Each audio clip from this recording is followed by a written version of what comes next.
বিসমিল্লাহির রহমানির রহিম। আওয়ামী লীগের মিছিল যেন না হতে পারে, যেহেতু এই কয়েক মাস উত্তাল তরঙ্গের মতো ঢাকা শহরের বিভিন্ন জায়গায় মিছিল হচ্ছে সরকারের এবং স্বাধীনতা বিরোধীদের, তাদের ভিতরে এমন একটি ভয় ঢুকে গেছে যে হয়তো তারা মনে করছে যে হয়তো আমরা যে কোনো সময় আন্দোলনের স্ফুলিঙ্গ ঘটলে আমরা পালিয়ে যাওয়ার রাস্তা পাবো না।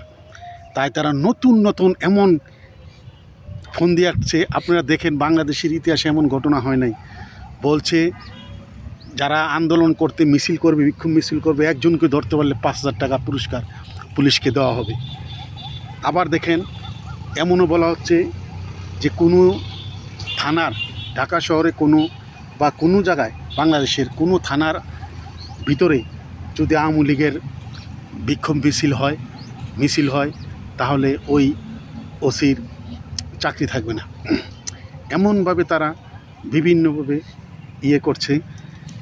এমন একটি দেশের অবস্থা সৃষ্টি হয়েছে 2024 সালে 5ই আগস্টের পর, বঙ্গবন্ধু কন্যা চলে যাওয়ার পর। আমি বলবো বাংলাদেশের মধ্যে সবচেয়ে বেশি দায়ী এখন সেনাবাহিনী প্রধান ওয়াকারুজ্জামান। তিনি এই কিছু অসৎ উপদেষ্টা এবং একজন সুদী মহাজনকে আমাদের উপরে চাপিয়ে দিয়ে বাংলাদেশের রাষ্ট্রীয় এই ক্ষমতায় দিয়ে এই দেশটিকে এমন একটি পর্যায়ে নিয়ে গেছে, এটি একটা জঙ্গি রাষ্ট্র হয়ে গেছে। আজকে দেখেন চারিদিকে সেনাবাহিনীকে দেখলে জনগণ বলে ভুয়া। পার্বত্য চট্টগ্রামে গতকাল থেকে দেখছি এমন একটি অবস্থা সৃষ্টি হয়েছে, সেনাবাহিনীর বিরুদ্ধে এমন স্লোগান দিচ্ছে খাগড়াছড়ি, বান্দরবনে, যেটা অত্যন্ত লজ্জাজনক এবং আমাদের রাষ্ট্রীয় সার্বভৌমত্বের জন্য অত্যন্ত দুঃখজনক এবং একটি ভয়ানক পরিস্থিতির সৃষ্টি হচ্ছে। তাই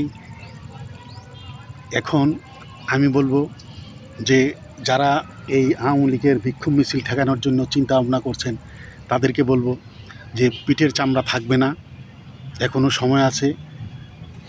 ছাত্রলীগের যে নিষিদ্ধ করেছেন তা উদ্ধ করেন, নতুবা আজকে দেখেছেন জুম্মার নামাজের পর যেভাবে ছাত্রলীগের বিক্ষোভ মিছিল হয়েছে, তাদের সামনে যদি আপনারা পড়েন তাহলে আপনাদের পিঠের চামড়া থাকবে না এবং অস্তিত্ব থাকবে না।